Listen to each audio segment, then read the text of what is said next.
Bonjour à tous et bienvenue dans Avocat, l'émission qui vous conseille. Merci de votre fidélité, merci de nous regarder très nombreuses et nombreux chaque jour et quand vous le souhaitez sur internet www.avocat.net pour également envoyer vos questions à tous nos avocats présents en plateau. Je commence par vous les présenter avec pour démarrer Dominique Benatar, notre avocate au barreau de Paris, spécialiste dans les baux. Bonjour Dominique. Bonjour Yves. Bienvenue, vous êtes nouvelle dans l'équipe, donc on vous souhaite la bienvenue. Absolument. Pas de bizutage, je vous rassure tout de suite. Quoi qu'Ernest m'a dit, je sais pas, il avait des petites idées, mais non, Ernest. En tout cas, ravi d'être là. Également. Restez sérieux. À vos côtés, donc Ernest Sfez, notre avocat au barreau de Paris, en droit du travail. Salut Ernest. Bonjour Yves. Ça va bien? Très bien, merci. Belle cravate comme d'habitude. Ça, c'est un C'est classique. gentil. Et à vos côtés, celle qui connaît également bien maintenant la maison, puisqu'on vous a retrouvé la semaine dernière, Marie-Dominique Flouza-Oba, notre avocate au barreau de Paris, en droit de la famille, les divorces et autres. Bonjour. Bonjour Marie, bienvenue. Alors on va commencer avec vous Dominique. On va parler des baux, donc baux B-A-U-X, je ne parle pas que d'Ernest, c'est Oui, notre orthographe bien sûr. Une question qui nous est adressée par un téléspectateur sur les baux commerciaux. On a des D'accord. questions bail commercial et également baux d'habitation. Nous sommes propriétaires d'un local commercial loué à une société qui vient de déposer le bilan. Aïe, patatras. Oui. Est-ce que nous pouvons récupérer les locaux ou pas? La société elle est partie, alors est-ce qu'on peut reprendre ces locaux ou on ne peut pas tout à fait? Ah, c'est une excellente question et malheureusement, c'est un problème qui se pose un petit peu fréquemment actuellement. Ouais. Donc, la société locataire est en redressement judiciaire ou en liquidation judiciaire. Donc, elle a un administrateur judiciaire et il y a un principe essentiel qui est le principe de la suspension des poursuites, c'est-à-dire qu'on ne peut faire aucune procédure classique tant de recouvrement de loyer que d'expulsion, puisque c'est la demande du téléspectateur, là. Il veut reprendre ses de locaux. notre interlocuteur. Il ne Ouais. peut pas reprendre son bail automatiquement. Ouais. Il doit interroger l'administrateur qui a trois options. Soit de lui répondre « je ne poursuis pas le bail, je ne poursuis pas le contrat » et il doit restituer les clés, soit de dire « je poursuis le bail et il doit payer les loyers à partir du redressement ou de la liquidation judiciaire », soit troisième option de cet administrateur, il ne répond pas. Ah. Il peut Et pas répondre, il peut dire je réponds pas. Il a le droit, depuis des dispositions récentes, de ne pas répondre. Et à ce moment-là, on dispose de 3 mois à compter, donc toujours de la date de prononcé du redressement judiciaire ou de la liquidation, pour assigner devant le tribunal de commerce, enfin dans le délai de 3 mois, on doit attendre ce délai de 3 mois de carence, et ensuite on assigne devant le tribunal de commerce pour pouvoir demander la résiliation du bail et pour demander aussi des dommages-intérêts, ce que permet la loi dans certaines conditions.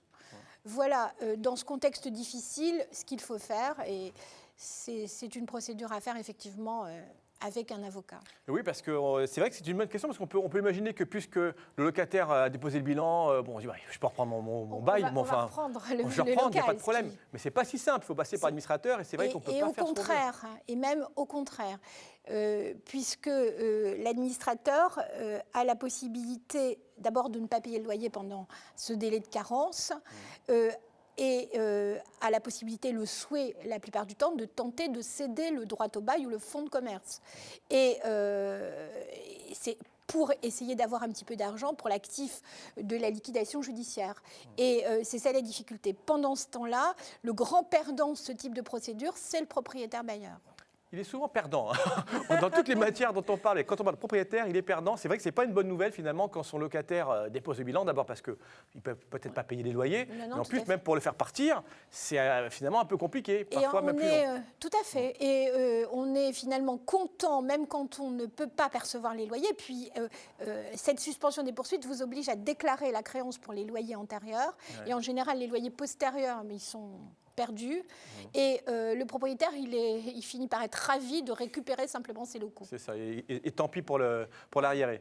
Tant pis. Merci beaucoup, ma chère Dominique Benatar, avocate du barreau de Paris. Donc, pour répondre à cette question, donc, monsieur ou madame qui avait donc, ce bail commercial, faut pas se réjouir trop vite, il faut aller voir donc, le liquidateur ou un administrateur. Merci beaucoup. À vos côtés, Ernest Suez, qui est toujours réjoui, lui, quoi qu'il arrive, propriétaire, locataire, lui, tout lui va, avec une question en droit du travail. Et une question, on va prendre un petit peu de hauteur, finalement, grâce à cette question envoyée sur avocat.net, je vous rappelle. On parle de justice sociale. Qu'en est-il exactement, m'écrit cette personne qui veut avoir un peu de précision. Existe-t-il une justice sociale juste, équitable et impartiale? Alors ça, c'est peut-être si c'est un déçu du droit ou quelqu'un de lucide, au contraire. Mais qu'est-ce qu'on peut en dire, vous qui êtes spécialiste depuis des années de toutes ces questions en droit du travail? Pendant 20 ans, vous avez présidé une chambre du conseil des prud'hommes. Alors, est-ce qu'on la voit ou pas, cette justice sociale, en droit du travail en tout cas?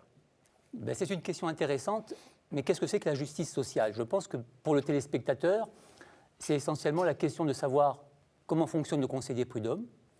La justice sociale, c'est également le tribunal des affaires de sécurité sociale et ponctuellement le tribunal d'instance qui peut régler parfois des problèmes de droit social. Alors, la justice sociale, c'est un bien grand mot. Le principe fondamental de la Constitution, égalité. On devrait se retrouver avec la balance qui figure au générique de l'émission. Il faut qu'on leur prête la balance. Exactement. Cet équilibre, cette égalité, ce souci de l'égalité. Le législateur, quand il a mis en place les conseils des prud'hommes ou les tribunaux des affaires de sécurité sociale, a essayé de régler un petit peu cet équilibre. Au niveau du conseil des prud'hommes, on a 2 employeurs, 2 salariés pour juger des affaires du droit du travail.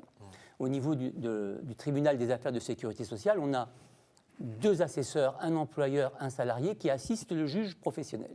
Donc cette volonté de recherche d'équilibre social. Allié au moins dans la composition de ceux qui vont vous juger. Et je dis au niveau du tribunal d'instance, on doit avoir des magistrats qui doivent respecter cette justice sociale. Mais je donnerai un exemple. Pour ne pas la nommer, je dirais le tribunal d'instance du 2e arrondissement, qui, le mois dernier, a eu l'occasion de prendre une décision dans 2 affaires identiques. L'une où l'employeur a eu gain de cause, l'autre où l'employeur n'a pas eu gain de cause. Dans celle où il n'a pas eu gain de cause, il a été condamné à 1 500 € d'article 700, donc des frais de justice. Et de l'autre côté, où il a eu gain de cause, le juge n'a pas jugé utile de sanctionner la mauvaise action du syndicat, et le syndicat s'en est sorti, entre guillemets, blanc-bleu. Alors, c'est le problème. Précise juste, Ernest, l'article 700, ce que c'est lorsque l'on gagne un procès, généralement, on a tout ou partie des frais de procédure qui sont remboursés, c'est ce qu'on appelle l'article 700. Hein. Et là, dans le cas dont tu nous parles, manifestement, cet employeur l'a eu d'un côté, mais pas de l'autre, hein, donc un problème. Si vous voulez, le juge a sans doute apprécié le déséquilibre financier qui peut exister entre un employeur et un syndicat, et a considéré que lorsque le syndicat menait une action qui était infondée, il n'était pas obligé d'être condamné à prendre à sa charge les frais de justice. Par contre, quand le syndicat a une action qui était correcte et que l'employeur l'a contestée, le juge n'a pas hésité à sanctionner l'employeur en l'obligeant à rembourser les frais de justice. Alors c'est vrai que cette notion de justice sociale, elle est fondamentale, parce qu'on le retrouve également au niveau du Conseil des prud'hommes. On essaye toujours de tenir une notion d'équilibre entre les parties pour qu'il n'y ait pas de déséquilibre financier lourd. En pratique, on s'aperçoit que l'employeur est toujours considéré comme étant le nanti, le salarié ne l'est pas, et il y a toujours une appréciation de fait au niveau de la justice sociale qui fait que le salarié est plus avantagé. Je donnerai un dernier exemple, puisque depuis le début d'année, les frais de justice au niveau de l'introduction d'instances ne sont plus sollicités par le fisc par le demandeur. Avant, il y avait 35 € à payer. 35 € de placement. Ces 35 € ont été supprimés, donc on encourage indirectement le demandeur, ou on facilite le demandeur pour pouvoir introduire son affaire, même si éventuellement l'affaire ne tient pas trop la route. Enfin, a priori, la sanction, ce serait donc qu'il ait en tout cas les frais de procédure à payer normalement, mais bon, ce n'est pas le cas tout le temps comme on le voit. En pratique, non, c'est très rare, mais on a quand même des décisions des conseils des prud'hommes qui justement cherchent à retrouver cet équilibre pour qu'il y ait justement une justice sociale qui soit neutre. C'est pas toujours évident, pas toujours facile. Ça tient à cœur à l'avocat que vous êtes, mon cher Ernest, c'est vrai, et c'est important pour qu'on retrouve peut-être la confiance parfois perdue dans la justice, donc c'est important. Merci beaucoup d'avoir fait ce petit point. À vos côtés, celle qui est dans la justice sociale du divorce. C'est autre chose, hein, la justice du couple, on va dire. Marie-Dominique Flouzaoba, notre avocate au barreau de Paris, qui traite beaucoup de droits de la famille. Voici cette question pour vous, une question de divorce. Hein, on n'y échappe pas. Je souhaite divorcer, mais mon mari refuse. Alors, peut-il m'empêcher de divorcer? Est-ce que cette dame va rester toute sa vie bloquée, coincée, parce que le mari dit « moi, je ne veux pas divorcer ». En France, on ne peut pas empêcher quelqu'un de divorcer. Par contre, ça peut prendre du temps parce que du coup, évidemment, ça ne pourra pas être un divorce d'accord, ça ne sera pas un divorce par consentement mutuel, ça sera un divorce soit pour faute. Si votre mari a des griefs sérieux qu'il peut prouver, il pourra engager un divorce pour faute. Le divorce pour faute prend toujours un certain temps. Et s'il ne souhaite pas ou n'a pas de griefs sérieux contre vous, eh bien, c'est ce qu'on appelle le divorce pour altération du lien conjugal. Mais attention, c'est soumis à un délai de 2 ans de séparation pour qu'il puisse entamer la procédure. Enfin, pas l'entamer, parce que l'entamer, il peut commencer déjà, mais il peut commencer par l'ordonnance de non-conciliation, mais pour la poursuivre, il est obligé d'attendre un délai de séparation de 2 ans pour pouvoir poursuivre la procédure. Donc, ce sera forcément long, parce qu'après, il y a aussi les écritures qui seront échangées sur les conséquences du divorce. Donc, la réponse, c'est non, on ne peut pas l'empêcher d'engager une procédure de divorce et d'aboutir à un divorce, mais ça risque de prendre du temps. Ça prend plus de temps. C'est vrai que c'est souvent une menace que l'on entend lorsqu'un des deux veut divorcer. D'ailleurs, souvent, c'est toujours un des deux, ça commence rarement par les deux au même moment qu'ils souhaitent divorcer. Il y a souvent un des deux qui a l'initiative. Et on dit souvent, moi, je ne veux pas. Donc, en tout cas, ce qu'il faut dire, c'est qu'on ne peut pas priver quelqu'un de son droit d'entamer une procédure. Mais ça oblige madame, donc là, en l'occurrence, c'est elle qui veut divorcer, à commencer à déposer une requête, à faire tout le travail, en fait. Voilà, c'est ça. Il faut faire tout le travail. Puis, si l'autre a envie de faire traîner en longueur, donc forcément, c'est aussi un coût. Plus on passe du temps, plus la procédure dure longtemps et plus elle est coûteuse. Donc ça, effectivement, c'est tout à fait possible de le faire et que le divorce prenne plusieurs années. Ça va compliquer les choses, mais ça ne va pas empêcher le divorce, effectivement, de se tenir. In fine, il sera prononcé, le divorce, mais pas tout de suite. À votre connaissance, Marie-Louise, est-ce qu'il y a des pays où on peut, comme ça, bloquer son conjoint, en quelque sorte, et dire « moi, je ne suis pas d'accord pour divorcer », donc l'autre conjoint ne peut pas entamer une procédure sans l'accord de l'autre. En France, on n'a pas ça, il faut être clair. En France, ça fait longtemps. Ouais. Oui, mais y en a un qui n'est pas très loin, mais je ne suis plus sûre, donc je ne voudrais pas induire les téléspectateurs en erreur. Ouais. En tout cas, en France, ici, en France, on rassure ça fait tout le longtemps. monde. Parce que souvent, moi, je fais également comme vous, droit de la famille, les gens viennent nous voir en disant je suis embêté, mon conjoint ne veut pas, qu'est-ce que je peux faire ? On les rassure, vous n'êtes pas bloqué toute votre vie dans un mariage si l'autre ne veut pas. C'est effectivement la réponse. Non, et depuis quand même la loi de 2004, ça a amélioré les choses, parce que cette introduction du délai de 2 ans pour le divorce sur altération du lien conjugal n'existait pas avant. Avant, c'était 6 ans. Et l'époux qui faisait cette procédure prenait tous les frais à sa charge. Enfin, c'était beaucoup plus lourd. C'était vraiment à déconseiller totalement comme procédure. Donc là, on se sépare, on attend 2 ans et on assigne sur ce motif-là d'altération.